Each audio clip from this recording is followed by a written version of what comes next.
tayo sa Barceloneta. Ganda po rito guys.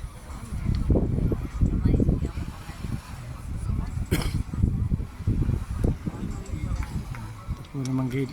Dito po tayo sa taas sa restaurant. Mga restaurant po. Pantas na ito guys.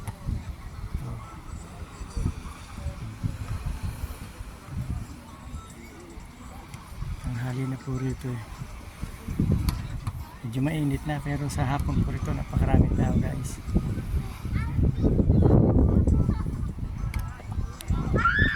Guys, ganda po rito mga restaurant na bago nito.